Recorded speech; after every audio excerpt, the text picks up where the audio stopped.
حضرت ابراہیم کی آگ کو ٹھنڈا کرنے کے لیے اترا تھا. پڑھتے رہنا تاکہ وہ ٹھیک رہے تمہارا. جی السلام علیکم کالر. جی السلام علیکم. وعلیکم السلام. جی عباس بات کر رہے ہیں. جی بول رہا ہوں عباس. جی میں نے جی بھائی کے بارے میں پتہ کرنا تھا, شادی کے بارے میں. بھائی کی شادی کے بارے میں؟ جی تمہیں کیوں فکر ہے بھائی کی شادی کی؟ مجھے بھی فکر ہونی ہے. اچھا تم چھوٹے بھائی ہو بڑے بھائی ہو؟ چھوٹا بھائی ہوں. واہ اچھی بات ہے. چھوٹے بھائی ہو بڑے بھائی کی شادی کی فکر ہونی چاہیے, بالکل ہونی چاہیے. جی. کیا نام بھائی کا؟ تو لڑکی بھائی کا نام ہے محمد حسنین. حسنین کہتے ہیں نا اس کو؟ ہاں جی محمد حسنین. اور لڑکی کا جو نام ہے وہ فوزیہ بطول. ہائے دیکھو اچھے اور برا کہتے ہوئے نا عباس مجھے والدہ کا بتاؤں نا؟ نہیں ضرورت ہی نہیں ہے. جب ضرورت ہوتی ہے تو میں پوچھ لیتا ہوں.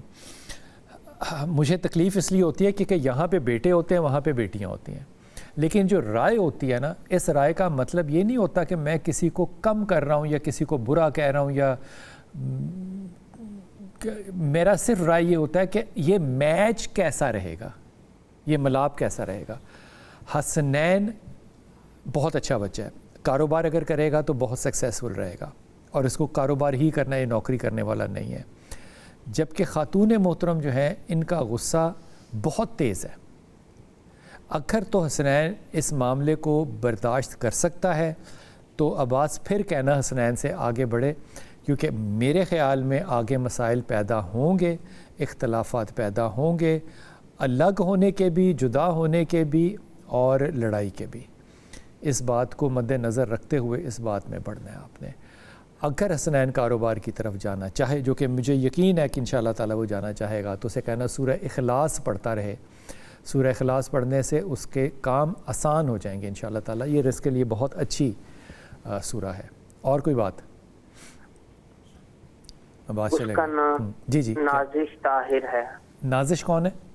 نازش طاہر لڑکی دوسری حسنین کے لیے. ابھی پھر میں وہی بات کہوں گا, ابھی انتظار کرے حسنین میرے خیال میں. اور کوئی ہے تو بتاؤ یار, اتنے رشتے کہاں سے لے لیتے ہو؟ نہیں بات یہی ہے. حسنین اچھا بچہ ہے, حسنین کو کہو ویٹ کرے. میں عام طور پہ کہتا ہوں بری شادی سے نہ شادی بہتر ہوتی ہے.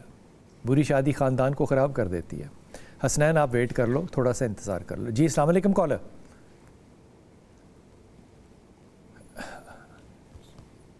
جی اسید بھائی, یہ جو میں نے جملہ کہا یہ بڑا خطرناک قسم کا جملہ آخری, کہ بری شادی سے نہ شادی بہتر ہے. اس پہ رائے دینی ہے آپ نے؟ نہیں, یہ اس پہ رائے بالکل آپ میری رائے آپ کے میں آپ سے اتفاق کرتا ہوں. اصل میں بلال بھائی جب شادی ہوتی ہے تو صرف ایک لڑکا اور لڑکی نہیں جڑتے آپس میں, دو خاندان جڑتے ہیں. اور کون سمجھائے گا یہ بات؟ جی اصل کون سمجھائے گا؟ یہی تو چیز ہے نا. ہاں خاندان جڑتے ہیں, اور ان کے ٹوٹنے کے ساتھ بھی دو خاندان ٹوٹتے ہیں. مثال کے طور پہ ہمارے ماحول میں اکثر جب لوگ اپنے گھروں میں شادیاں کرتے ہیں نا, گھروں سے مراد ہے کہ بھائی بھائی آپس میں کہتے ہیں کہ یار میری بیٹی ہے تو تیری بیٹی, ہم آپس میں کریں. اور وہ ساتھ پتہ کیا کہتے ہیں, چلو یار ایک بار پھر ਅਸੀਂ جڑ جاؤں گے, ہم جڑ جائیں گے. تو اب بہت سارے ایسے لوگ ہیں, چونکہ ہم بھی چونکہ استخارہ بھی اور لوگ استخارے کے لیے بھی آتے ہیں, میں تو اکثر ان کو کہتا ہوں کہ خود بھی کرو یار. پھر دوسری یہ ہے کہ لوگ مشورہ بھی لیتے ہیں. تو جب وہ یہ بات کرتے ہیں جی کہ ہم شادی اس لیے کر رہے ہیں کہ جی ہم جڑنا چاہتے ہیں, یعنی کہ بہن بھائی, تو میں کہتا ہوں کہ آپ کے بچے بھی جڑنا چاہتے ہیں آپس میں کہ نہیں؟ پہلے تو یہ دیکھیں, آپ تو 50-60 سال گزار چکے ہیں, اب ان کو دیکھیں کہ وہ بھی جڑنا چاہتے ہیں. اور دوسری چیز یہ دیکھیں, اگر بچے نہ جڑے تو جتنا آپ ابھی جڑے ہوئے ہیں پھر وہ بھی ٹوٹ جائیں گے. اور ایسا ہوا ہے ہمارے ماحول میں, ہمارے معاشرے میں ایسا ہوا ہے کہ بھائی بھائی کے ساتھ وہ اس کا مرن جین ختم ہو چکا ہے, خوشی غمی ختم ہو چکی ہے.